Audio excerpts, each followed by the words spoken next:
Math 200, Section 3.3. This is subtraction of whole numbers. The last section was on addition of whole numbers. So this one's going to look very similar. We're going to have some of the same structure as far as the section goes, but we're just going to talk about different techniques dealing with subtraction this time. Typically when it comes to subtraction, the first thing that we think about is the takeaway model for subtraction. We think about subtraction as having something and then taking away from it. So for instance, 5 minus 2 equals 3. You have 5 cookies, you take away 2, you're left with 3. The missing addend, this one's actually kind of useful because kids tend to do better with addition than they do with subtraction. So if you have something like 5 minus 2 equals what, you can think about it in terms of its related addition problem of what plus 2 equals 5. All this falls into the fact families that you would be emphasizing when it comes to addition and subtraction and their connections with each other. So the number line, you can talk about, 5 being that full distance, minus 2, meaning you back up 2, and where are you? So if you go from 0 to 5 and then you back up 2, you're right here on 3. Okay.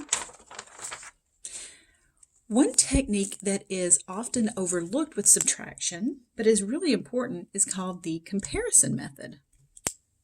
A lot of times we think of subtraction in terms of takeaway, but it doesn't have to be that way. If we say that one child has 5 cookies and the other one has 2 cookies, by how many cookies do they differ?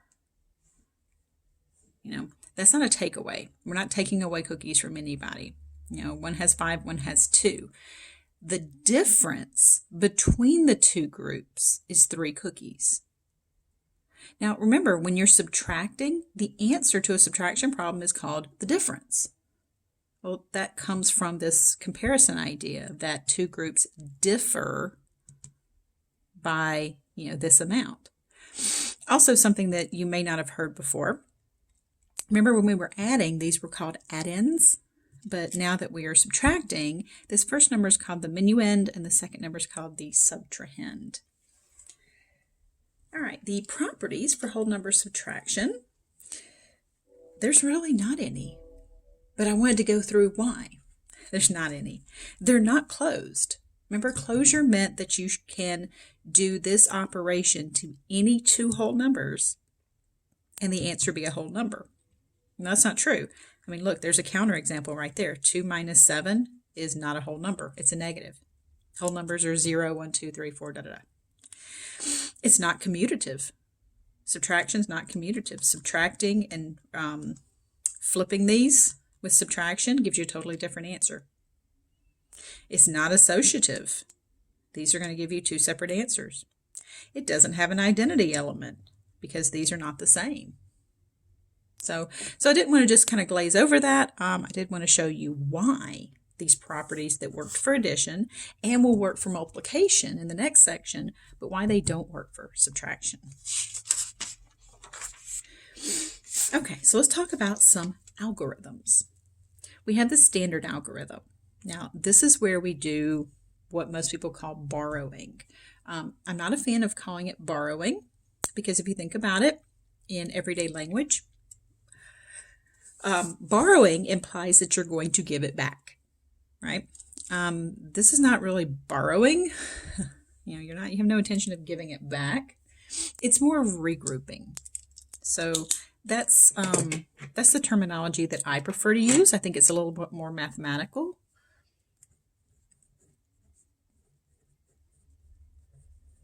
But you can call it borrowing as long as when you're discussing it that the kids have a good idea of what they're doing and why they're doing it.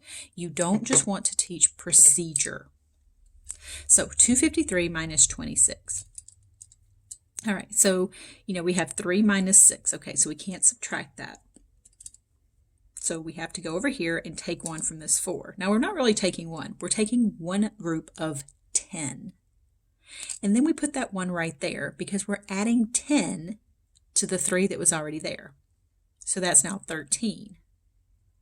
So then we have 13 ones minus 6 gives me 7. When it comes to subtraction, my kids learned this little rhyme that if there's not enough on the top floor, you got to go next door. And that kind of stuck with them. So I kind of use that too a lot of times when I'm helping kids, to help remember when to do this regrouping, when to do this borrowing. Now, the base 10 blocks are going to model this standard algorithm for us. So if we want to start with that 253, we would have 2 of these. Remember, the 2 flats. We would have 5 of those longs, 5 of these. And then we have 3 of the units. So 3 of the little squares here. So those little 3 right there. So we start with 253. We want to take away 26. That's 2 longs, 6 units. Well, we have the 2 longs we can take away, but we don't have 6 units to take away. So we're going to have to regroup. We're going to exchange one of these longs for 10 of these. So 10 of those units. So I want you to pay close attention to my color scheme here. See how I did the regrouping here? I took one from there and added that 10 right there in pink. Look, I'm taking this one right here, this one group of 10, and I'm exchanging it for 10 of these units. So this pink stuff is very intentional. It's not just, for pretty colors and stuff. It's very intentional. So you can see in pink, I exchanged those out. And now I'm going to remove 26. 26 in the form of 2 longs, 6 units. So look right here. Before I go to remove these, look, how many units do I have right there? How many ones? 13. See a little 13 up there? And look, how many tens? 1, 2, 3, 4. 4 tens. Now I'm going to subtract off this 26, which is 2 longs, 6 units. When I take those away, I am left with 220, 1, 2, 3, 4, 5, 6, 7. 2 flats, 2 longs, 7 units, 227. So the base 10 blocks are a good place to start to help show why the standard algorithm works. So it's important to know why you're doing what you're doing and you're not just mindlessly going through the algorithm. All right, the next algorithm is pretty cool. It's called the equal addins algorithm. This algorithm eliminates the need for borrowing or regrouping. It utilizes the fact that the difference of 2 numbers is the same as long as you add the same number to both the top and the bottom, the minuend and the subtrahend. So for instance, 184 minus 75. Now normally we would have to do some regrouping, right? We would have to, not enough on the top floor, you got to go next door. So we're going to take 1 from the 7, but look, check it out. If I add 5 to both of these, now I'll discuss in a minute why, but let's see how it works. If I add 5 to both of these, the 5 is going to get subtracted away, right? Because that's going to be 5 minus 5. So that's going to turn into 189 minus 80. Look, 9 minus 0, 8 minus 8, bring down the 1. Same answer as if you did it over here. That's because that 5 is subtracted away. So I show you down here that if you use the distributive property, that you can see that subtraction of 75 also subtracts the 5. So those 5s go away. That's why it has to be the same number. Now, why did I choose 5? Why not 7? Why not 11? Why not 38? Well, because I added 5 to make this bottom number, this subtrahend number, something a lot nicer to subtract. I don't care how messy this is up here. I wanted this number to be nicer. So that's why I chose to make it a multiple of 10. So this is actually a pretty cool way to help somebody who maybe is struggling with the whole regrouping, borrowing kind of thing, that they might understand this better. All right, now let's do some subtraction in other bases. This is really going to test how well you understand the standard subtraction algorithm, because this is going to be intense. So we did the addition in the previous section. So we had to add, and we regrouped every time we reached 5. All right, same thing this time. If we have to regroup, we're going to regroup with 5. All right, so let me show you what I mean by that. 2 minus 4. All right, so there's not enough up here for us to take away. So we would have to borrow. So I would have to take one group from here. Now, I'm not going to put a 1 right there because I'm not adding 10. What am I adding? I'm adding 5 because it's base 5. So there was 2 already there. I'm going to add 5 to it. That makes that number a 7. Now, no, you may be thinking, there's no 7 in base 5. You're right, there's not. Just like there's not a 13 in a single digit spot for base 10. It's a temporary thing. It's just there long enough for us to subtract. All right, so 7 minus 4 is 3. 3 minus 2 is 1. And then 3 minus 0 is 3. So whenever you have to do any of that borrowing or that regrouping, you're adding that base to it. So this 7, let me just put a happy little thought cloud here, came from 2 plus 5, because I took a group of 5 right here. Remember, this is the second place value is the 5s. So I took a group of 5 and traded it in here. All right, let's do this for base 7. So 1 minus 5, okay, not enough to subtract. I'm going to go over here. I'm going to take 1 from here. That's one group of 7, because that's the base. And I'm going to have to add it on to what was here. So this is a 1. If I add that one group of 7 that I just took, that makes that an 8 temporarily. 8 minus 5 is 3. 2 minus 6, oh, got to regroup again. I'm going to take a 1 from here. That's another group. Now that's actually a group of 49, 7 squared. But then going to that one smaller place value, it is going to add 7. So that's 9 minus 6 is 3. 4 minus 4 is 0. 2 minus 0 is 2. So you have to really think about back here where we did the standard algorithm, how you borrow, you're regrouping by just slapping that 1 right there. But why? Why do you put that 1 there? Because it's a group of 10, because it's base 10.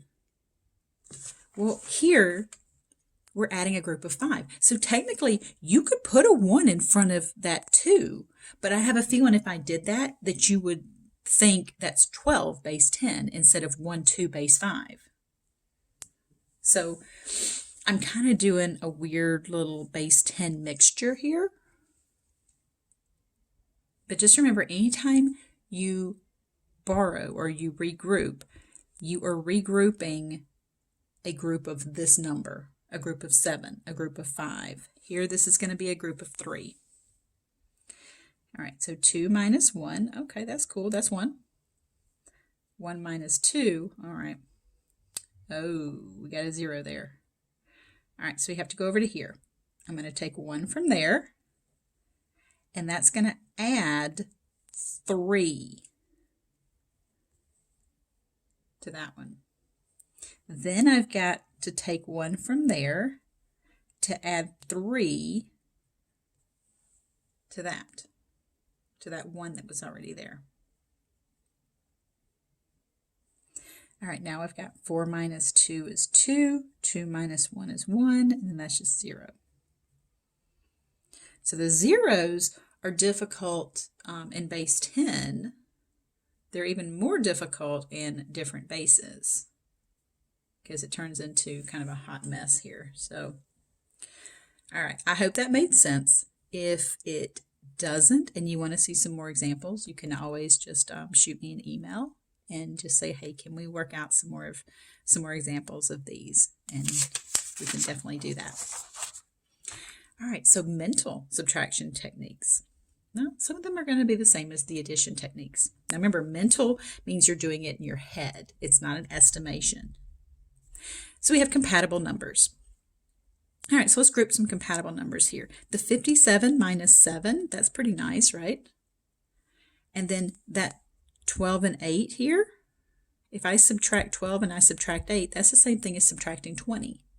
So I did the 50 minus 20 and got 30. So those are kind of the compatible numbers that I grouped together. Next up is the breaking up and bridging. So here, 163 minus 46. If you were to do that in your head, you could do that by breaking up 46 into 43 and 3. Now, why do you think I split it into 43 and 3? Why didn't I split it into 40 and 6? Well, I could have. You just split it up into whatever is going to make it easier for you and for your brain and how you think. For me, I did 43 and 3 because it was easier for me to subtract 163 minus 43 and get 120 and then subtract 3 more. If it's easier for you to subtract 40 and get 123 and then subtract 6, you would still end up at 117. So there's no one right way of doing this, just like there's no wrong way. Well, I guess there is a wrong way if you get the wrong answer or something. So 17, I split that into 16 and 1. You'll notice that I always try to subtract off here to give me a multiple of 10. And then I subtract off the remainder. Again, that's just how my brain works. If you do it differently, that's okay. The adding up technique. If you want to subtract 56 minus 17, you can add up from 17 up to 56. Right? This uses the missing factor model. So we are going to, I just realized I forgot a 5 right there. So we go from 17, and I just jumped up to 20. So that's 3.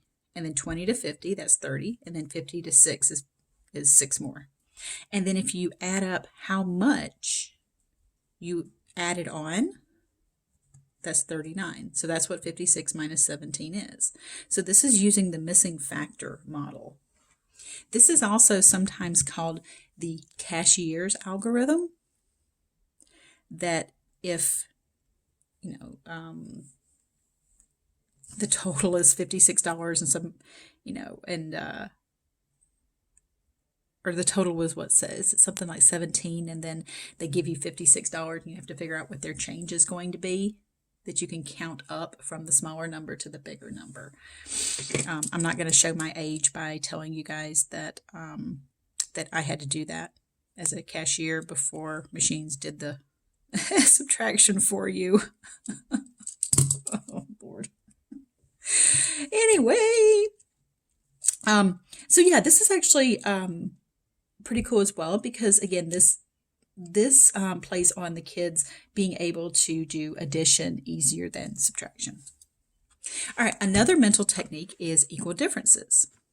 So remember, we talked about this one, right? This uses the equal add-ins model, that you can add the same number to the top and bottom and get the same answer. Now, this only works with subtraction. Don't try to do this with addition, because if you do, you're adding on extra numbers, right? This subtraction right here is why you can add the same number, because that's just going to be 8 minus 8. That's going to go away. So this subtraction problem is the same as this subtraction problem. This one's just wearing lipstick and a dress. It just, looks all fancy and stuff. It doesn't require any regrouping. This one, well, this one looks like me right now. Kind of sad and, and kind of frazzled, a little frizzy, So I just chose to add 8 because I like to add whatever is going to make that bottom number a multiple of 10, because those tend to be easier to subtract off. So 56 minus 17, that one we can add 3 to both numbers. Again, that's my own preference of wanting to make that bottom number a multiple of 10. So that would give me 59 minus 20, which is 39. So these are all just techniques on how to do this stuff in your head. All right, last up is estimating subtraction. This one, we're just going to go with the front end and the rounding. Estimations are important to determine the reasonableness of an answer, so they shouldn't be overlooked. But for the most part, the estimations are just going to be some rounding stuff, so I'm not going to put a whole lot of emphasis on those. Just like with addition, the front end just kind of ignores all the other numbers. It doesn't round it. So I did this with front end, and then I did this with rounding. The front end just uses the highest place value to give you an estimation. The rounding actually uses the rounding rules to give you the estimation. So remember, the estimating and the mental techniques are different. A lot of students get those confused. Estimating is giving an estimate, a rough approximation of the answer. The mental techniques are not an estimate. They're the exact answer, just done in your head. All right, so that concludes section 3.3.